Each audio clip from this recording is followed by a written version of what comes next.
Hello and welcome to the Gaggle, where we challenge and, if necessary, destroy media narratives. Today I'm joined by my co-founder George Szamuely and Helen Buyniski. Helen is a journalist for RT, and you can find her writings at helenofdestroy.com. I'll put a link in our description and you can follow that later. So we are gathered here today in awe to discuss the possibility of post-Trump America and post-Trump politics. There's been a lot of firsts this year. I think that there's been a lot of unexpected twists and turns in the way that American politics has gone, and what is the lasting impact or the lasting legacy of Trump if he's not re-elected. I'll go to you, Helen, first with your initial thoughts on the topic. Well, it's going to be very difficult for the Democrats to chill out their raging mobs because everybody is so worked up, really on both sides. So, I mean, the lasting legacy of Trump on the right is that everybody's going to be completely they're not going to know which way is up if Trump goes away. For one thing, the media is not going to know what to do because they've been so busy covering every little move that Trump makes for the last 4 years that they're going to have to find something else to occupy their time, because who else is going to be tweeting every 5 minutes and insulting people? But more the people, they're really going to have to completely reframe their expectations as far as, I mean, I do think that the Democrats don't necessarily want this job because it's pretty clear we're facing an economic collapse and they don't want to be left holding the bag. But it also seems that Trump doesn't want this job anymore because he doesn't want to be left holding the bag. So in the event that Trump gets his wish and is out of there, then, I mean, we're going to be facing an economic collapse, and it will just be a slightly different kind of economic collapse. I don't think that the raging mobs will be put down so easily by having their guy, another neoliberal centrist in the White House. I don't think that it's going to be so calm. I mean, a lot of people seem to believe that, oh, well, once Trump is out, all the riots are going to calm down and everything's going to go back to normal. And no, and not quite. I mean, you've worked up a raging mob the size and intensity of which they have, something has to give. And people are still broke. People are still desperate. The Democrats are not going to make all these grand social programs that they're sort of hinting at that they're making. But notice there's been no concrete policy promises on that. So, I mean, it's really such a pathetic sham of a political system at this point. I mean, the debates last night, But, I mean, it's like the two most loathsome people you can find at each other's throats, trying to be polite about it, but no. The starring appearance of the Fly in that debate. Yeah, if either party adopted the Fly as their vice presidential candidate, they would actually do better. George, if you'd like to comment pick up on what Helen has said, which I think is very important, is that that you have a guy who's running as not being Trump, and then you have Trump himself. But what's the substance in all of that? You don't have any real substance behind either candidate, and if either one were to achieve a second term, nobody knows what a second term would look like. And what would your thoughts be on the landscape that may lie after Trump? Well, I think you have to look at two things, which is what happens domestically and what happens with foreign policy. I think when it comes to foreign policy, it's easier to predict because the people who will arrive in power will be the so-called humanitarian interventionists, the foreign policy activist crowds, the people who want to return America to global leadership. And I think that all of those people, like Susan Rice will be back, Samantha Power will be back, Antony Blinken will be back, Jake Sullivan will be back, all of those people will be there. And they will be hungry to get involved in all kinds of interventionist wars. Syria, they will without question renew the war in Syria to try to oust the government of Bashar al-Assad. I think that they will get themselves involved in the civil war in Libya.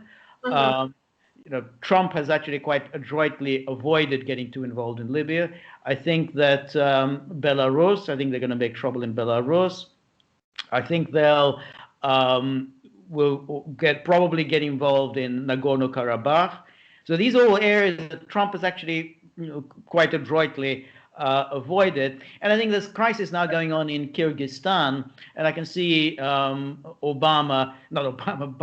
it's hard to tell, but Biden wading in to Kyrgyzstan. In other words, these are people who haven't seen any kind of a crisis that they don't want America to get involved in. So I think that will, without question, be the agenda of the foreign policy agenda of the Biden team. Yeah.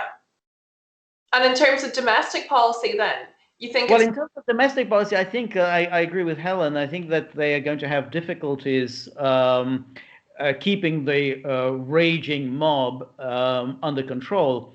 These are people who quite enjoy rioting and looting. I mean, there's a famous book written in the 1960s by Edward Banfield, a social scientist, about riots. And he said, why do people riot? Well, they do it for fun and for profit. Rioting is fun. I mean, looting stores is fun. Violence is fun. Some people really enjoy it. I mean, not the victims of it, but those who are the perpetrators of it. So it's going to be quite hard to just bring that to an end. Mm-hmm. And the police aren't going to be very happy bringing it to an end because they don't want to find themselves before grand juries on murder charges. So, they'll be very reluctant to get themselves involved in any kind of melees with rioters. I think that will be.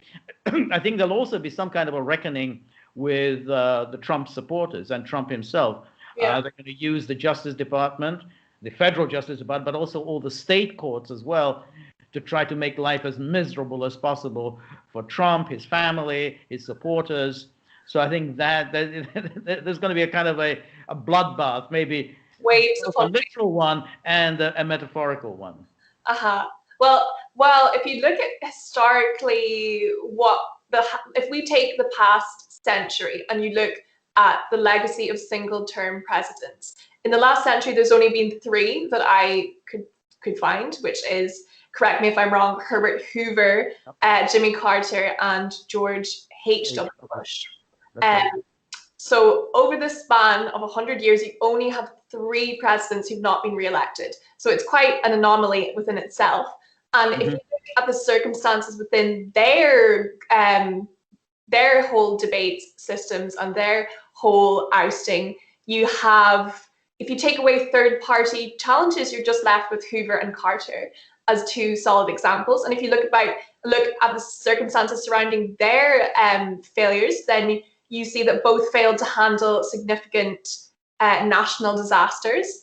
Economically, both of them were in a very difficult position, which again was a difficult position to get out of, which I think is true, as Helen, you were saying. Whoever inherits this presidency will be dealing with a lot of instability and a mess economically. And the turning points in the presidential cycles, with the profound shifts in political order, for the first was from Republican to Democrats, and then we saw the Democrat to Republican shift, and we're also now at this breaking point with a shift. Do you have any projections upon this whole shift in order? It will be continuing the Democratic cycle if Joe Biden is re-elected, but at the same time, Biden is not your traditional Democrat. Like, if anything, I would define him as a liberal Republican. Yeah, it's very interesting that you make that reference to Hoover and Carter, because they, like you said, they both had these giant depressions that they were dealing with and serious collapse-like situations. So, I mean, I think that the fact that there have been so many of these 2-term presidencies really underscores that most Americans just vote lesser of 2 evils, because you're literally voting more out of fear of, okay, well, this guy's bad, but this guy's actually worse, so we're going to hold on to our bad guy, the devil we know versus the devil we don't know. Yeah. And I do think that it's possible that might carry Trump to a second term, but it's looking less and less likely. I mean, I really think that he's throwing this election. But as far as the Democratic pattern, Biden, in any normal country, Biden would be seen as on the right.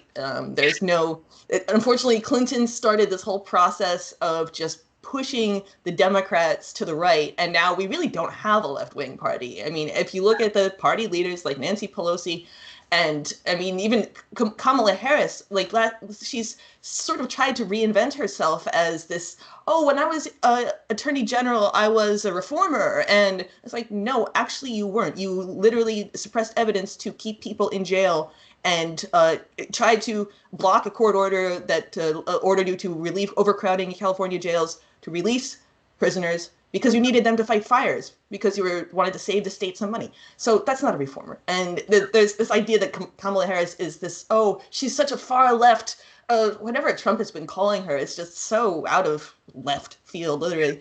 But I mean, I see third parties as making some gains in this election, just because people are so disgusted with both of the main ones. But I mean, it's at this point, the Titanic is like 2/3 of the way sunk, and I don't think you can really, no matter how much polling power you ramp up, you can't really get it back up. And so it's just a question of how can we cushion the landing to make things less miserable for everybody in this country. And as you, George, mentioned, the foreign policy repercussions of a Biden administration are going to be completely horrible. And I mean, I didn't get to that in my first answer because I thought that you were speaking in terms of domestic, but we're going to continue to be overextended in the foreign sphere, even if we just maintain things at current levels. I mean, Trump, of course, campaigned on ending the wars, but didn't. He's removed some troops, which is a lot more than you would get from his opponent at the time. Of course, Hillary Clinton, who wanted to go to war in Iran and all of this. And I still think Biden will go to war in Iran.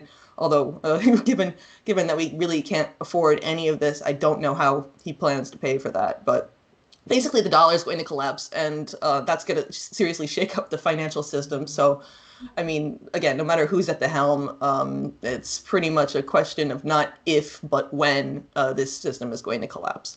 Yeah, and George, on that point of collapse and economic collapse, in terms of then having any kind of capital to put your money where your mouth is, I really don't see any major progressive political policy actually holding strong, because it would be a question of like tight budgets and where we can actually put money to just stabilize things, to have a kind of okay level of normality in the States. Would you agree with that?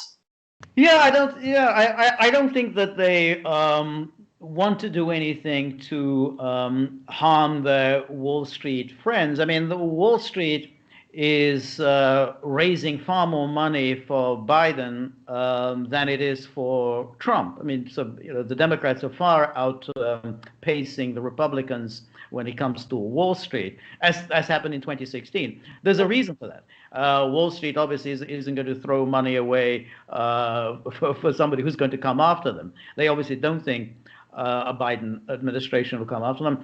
And I think that it will be a return to the Obama era, which is shipping jobs overseas, deindustrialization, that means greater unemployment, and a kind of immiserization of the public, since those high-paying jobs will disappear and everyone will be back, flipping hamburgers or cleaning shoes or just catering to the wealthy tourist. One thing where they will, quote, do a progressive policy is, I think, on immigration. I think that, and there's a self-interest involved, which is open borders, amnesty for everyone who's in the United States illegally, is a way of boosting Democratic numbers. I mean, this is what the Democrats will want to do. They want to make sure that they will stay in power for the next few decades. How do you do that? Well, you basically you change the demography of the country. You make everyone here is illegally. It could be 30 million, 40 million, 50 million. No one really knows the actual number by definition. I mean, if they're not registered, they're not no one knows how many there are. So that will ensure the Democrats will be in power for quite a long time, and as other things as well, like statehood for DC and Puerto Rico. It's going to be very hard then for the Republicans to come back from that. So there, I think it's like, okay, that's progressive. But in terms of doing anything about the power of the corporations, in terms of doing anything about finance, capital, no, they're not going to touch that. No. Okay, well, on that point, George, we're going to leave off with you. Thank you very much for joining us. Join myself and Helen for part 2, and we'll be joined by Peter for that. Thanks, guys, for watching, and we'll be back shortly. Okay.